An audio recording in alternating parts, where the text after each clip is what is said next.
শুভ সন্ধ্যা বন্ধুরা, আশা করি কুশলেই আছো। হ্যাঁ বন্ধুরা, আমিও ঈশ্বরের কৃপায় ভালো আছি।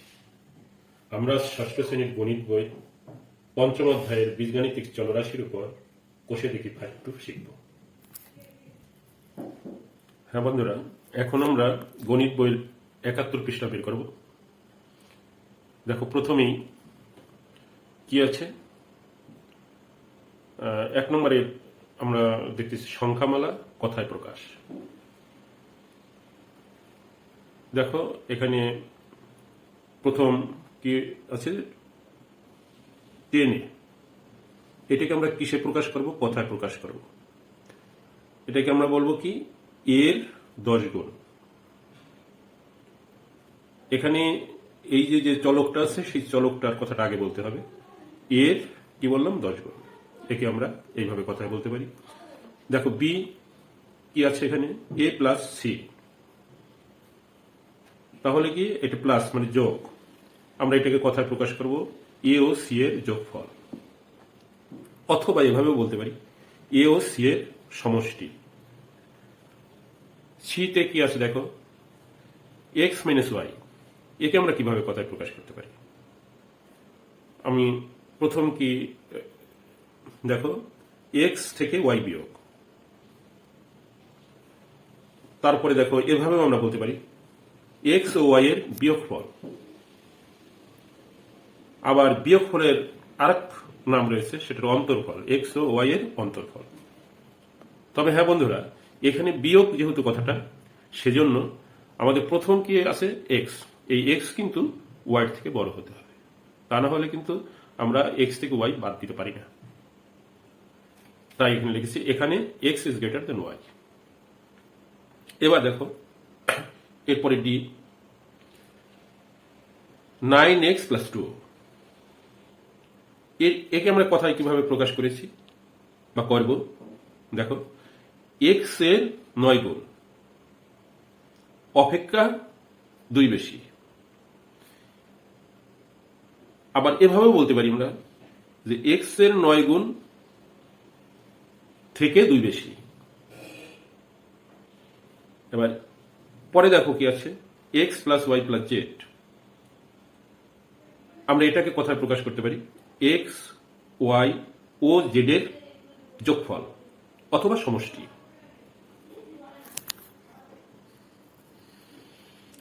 তাহলে দেখো বন্ধুরা, এরপরে কি আছে, 3x মাইনাস 7। এখন একে আমরা কিভাবে কথায় প্রকাশ করতে পারবো? দেখো, আমরা বলবো এক্স এর 3 গুণ, এক্স এর 3 গুণ অপেক্ষা 7 কমও লিখতে পারো। হ্যাঁ, কম। তাহলে কি বললাম, এক্স এর 3 গুণ অপেক্ষা 7 কম। আবার দেখো, এখানে কি আছে, p/3 মাইনাস 4। এটাকে আমরা কি বলতে পারি, পি এর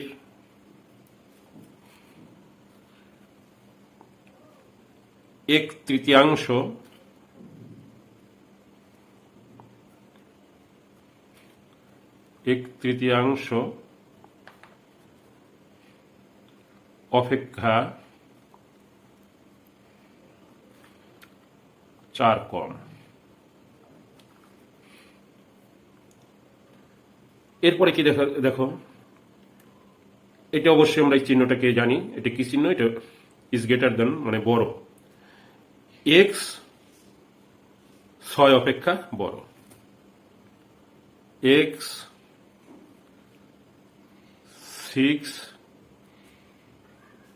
অপেক্ষা বড়। বা এভাবেও লিখতে পারো, বা এক্স এর মান 6 অপেক্ষা কি বড়। এরপরে কি আছে দেখো, পি ইজ, এখানে গ্রেটার দেন আছে, তারপরে আবার কেটে দেওয়া হয়েছে, মানে এটা হলো বড় নয় চিহ্ন। তাহলে আমরা এটাকে কি বলতে পারি, যে পি, এইভাবেও লিখতে পারি যে পি এর মান, যেভাবে লেখো তোমরা, পি এর মান 9 অপেক্ষা কি বড় নয়,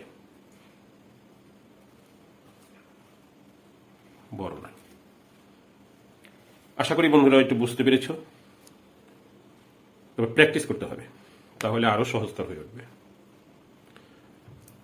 এরপরে দেখো নিচে কি আছে আবার 2 নম্বরে, চিহ্ন ও প্রতীক দিয়ে বীজগাণিতিক সংখ্যামালা তৈরি।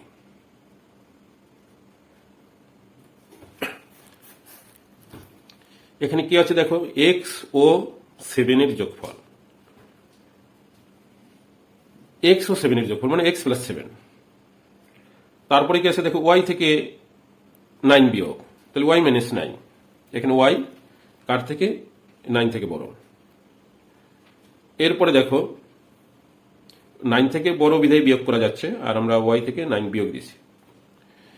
এবার দেখো এরপরে কি হবে, এ কে 3 দিয়ে গুণ, তাহলে কি এ গুণন 3 হবে, আমাদের এখানে হবে 3a।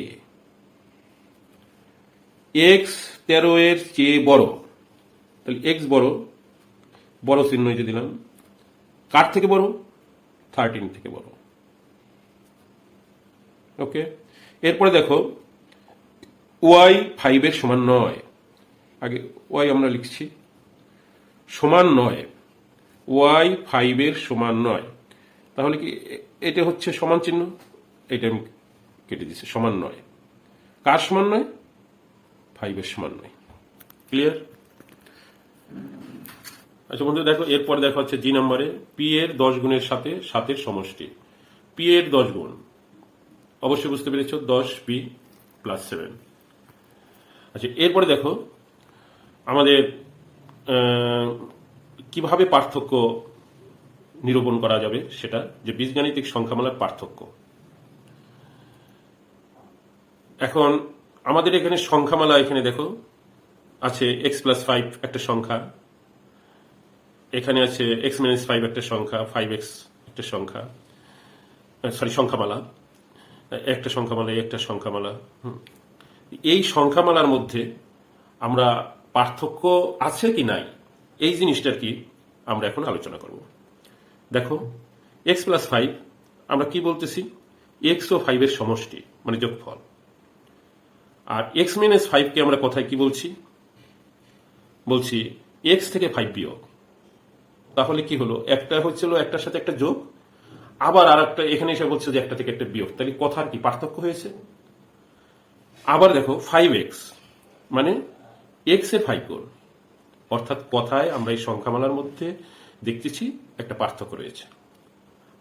আমরা এবার যদি মান বসিয়ে বিষয়টাকে দেখি তাহলে কি দাঁড়ায়, দেখো আমরা এই চলকের এক্স এর মানটা আমরা নির্দিষ্ট করে একটা ধরি 5। তাহলে দেখো এই প্রথম সংখ্যামালায় আমরা যদি এক্স এর মানটা বসিয়ে দিই, মানে এক্স এর জায়গায় যদি 5 বসাই, তাহলে 5 যোগ 5 কি কত হলো, 10। দ্বিতীয়টা এক্স মাইনাস 5, এখানে যদি আমরা এক্স এর মান বসিয়ে দিই, এক্স এর মান কত 5, তাহলে 5 মাইনাস 5 কত হলো, 0 হলো। তাহলে 10 and 0 অবশ্যই এক নয়। আবার দেখো 5x, এখানেও যদি এক্স এর মান বসিয়ে দিই, 5 into 5 25, তাহলে দেখা যাচ্ছে যে কথায় যেমনি পার্থক্য বুঝতেছি, আবার মান বসিয়ে একটা নির্দিষ্ট মান যদি আমরা এক্স এর স্থানে বসাই, তাহলেও দেখা যাচ্ছে যে মানের দিক দিয়েও কি পার্থক্য রয়েছে। তো এইভাবে আমরা কি করছি, সংখ্যামালার পার্থক্য নিরূপণ করছি। আবার দেখো একই, মানে এটাকে আমি কথায় আগে প্রকাশ করেছি, এটাকেও আমি কথায় প্রকাশ করেছি, এগুলো পর পর আমি কথায় আগে প্রকাশ করেছি। তারপরে কি করেছি, এই পি এর মানটা ঠিক অনুরূপ উপরে যেভাবে আর কি ধরেছি, এই পি এর মান আমি কি করেছি, 3 ধরে নিয়েছি। হ্যাঁ, তাহলে পি এর মান 3 ধরলে দেখো বন্ধুরা, এখানে এই প্রথমটার মান বসালে কি হয়, আমরা পির জায়গায় মান বসিয়ে দিয়েছি 3 গুণ, তাহলে 2p, এটা গুণ 2 × 3, 3 গুণে 6, তার সাথে যোগ 3 9। ঠিক একইভাবে এখানেও পির মান বসিয়ে দিয়েছি, আমরা সরল করলে কি পেয়েছি? 3 পেয়েছি। আবার দেখো এখানে যদি আমরা পির মান বসিয়ে দিই তাহলে কত পেয়েছি? 11। এখানে পি এর মান যদি বসিয়ে দিই তাহলে কত পেয়েছি? 7। তাহলে কি সংখ্যামালার মধ্যে কি কোনো আমরা মিল পেয়েছি মানের দিক দিয়ে? অবশ্যই না বন্ধুরা, এখানেও পার্থক্য পরিলক্ষিত। তাহলে কি হলো? এখানে কথায় প্রকাশ করার ক্ষেত্রে পার্থক্য এবং মানের ক্ষেত্রেও পার্থক্য। আচ্ছা, এবার দেখি বন্ধুরা, আমাদের এখানে চলো এক্স এবং ধ্রুবক 6 এরকম ধরা হয়েছে। এক্ষেত্রে 4টে সংখ্যামালা আমরা প্রথম তৈরি করেছি, x + 6, আর x - 6, x গুণন 6 অর্থাৎ 6x, x ভাগ 6 মানে x/6। আচ্ছা, এখন একে কথায় প্রকাশ করতে কিভাবে করবো আমরা? তাহলে x ও 6 এর যোগফল, এটা হবে হলো x থেকে 6 এর বিয়োগফল, এটা হবে কি x এর 6 গুণ, এটা হবে x/6, একে আমরা বলবো x এর 6 ভাগের 1 ভাগ। এখানেও ঠিক x এর মান যদি আমরা কি করি 6 ধরে নিই, তাহলে দেখো বন্ধুরা এই প্রথমটা তাহলে কি হবে মান? 6 + 6 12। x এর মান যদি আমরা বসিয়ে দিই, এখানে 0, এখানেও x এর মান বসিয়ে আমরা কত পাবো? 36। এখানে x/6 মান বসিয়ে কত পাবো? 1। পার্থক্য মানের দিক দিয়েও পার্থক্য, কথার দিক দিয়েও পার্থক্য। তাহলে কি হলো? যে এখানে কথায় প্রকাশ করার ক্ষেত্রে যেমন পার্থক্য রয়েছে এবং চলর নির্দিষ্ট মান বসীয় সংখ্যামালাগুলির মানের আমরা ভিন্নতা লক্ষ্য করি। এবার আমরা 4 দেখব যে কি আছে। চলো x এবং দুইটি ধ্রুবক সংখ্যা যথাক্রমে 9 and 6, এই দুইটা ধ্রুবক সংখ্যা এবং একটা চলো x, এ দিয়ে আমাদের কি করতে হবে? 4টে সংখ্যামালা তৈরি করতে হবে, মানে আমাদের ইচ্ছা মতন। কিন্তু এই দুটো ধ্রুবক এবং এই চলক ব্যতিরেকে কিন্তু অন্য কিছু নেওয়া যাবে না। তাহলে দেখি বন্ধুরা আমরা 4টে কি করেছি। 9 × x + 6, x + 6 কে আমরা ফার্স্ট ব্র্যাকেটের মধ্যে রেখেছি। এবার কি করেছি দেখো, ব্র্যাকেটের বাইরে 6 কে নিয়ে আসছি, x + 9 কে ভিতরে রেখেছি। আবার 9 কে বাইরে নিয়ে এসেছি, x এর সাথে 6 বিয়োগ দিয়েছি, যেটা আগে ছিল x এর সাথে 6 যোগ। এবার 6 কে বাইরে নিয়ে এসে x এর সাথে 9 বিয়োগ। এগুলোকে আমরা কিভাবে আবার কথায় প্রকাশ করব? তাহলে যে x ও 6 এর যোগফলের 9 গুণ, মানে x এবং 6 এর যোগফল, এর যোগফল করে 9 গুণ। তাহলে এটা কি হবে? x ও 9 এর যোগফলের কি করতে হবে? 6 গুণ বলতে হবে। তাহলে x ও 9 এর যোগফলের 6 গুণ। এটা কি হবে? x থেকে 6 এর বিয়োগফলের 9 গুণ, x থেকে 9 এর বিয়োগফলের কত গুণ? 6 গুণ। কথায় প্রকাশ হলো। এবার x এর মান আমি কি করেছি, যদি আমি 10 ধরি, তাহলে সেক্ষেত্রে কি দাঁড়ায়? x এর জায়গায় আমরা 10 বসিয়েছি, সরল করলে পরে আমরা কত পেয়েছি? 144। ঠিক এখানেও আমরা x এর মান বসিয়েছি, এটা সরল করলে কত পেয়েছি? 114 পেয়েছি। এখানে মান বসিয়ে কত পেয়েছি? 36 পেয়েছি। এখানে মান বসিয়ে কত পেয়েছি? 6 পেয়েছি। তাহলে এখানেও কিন্তু কথার পার্থক্য এবং মানের ভিন্নতা আমরা লক্ষ্য করছি।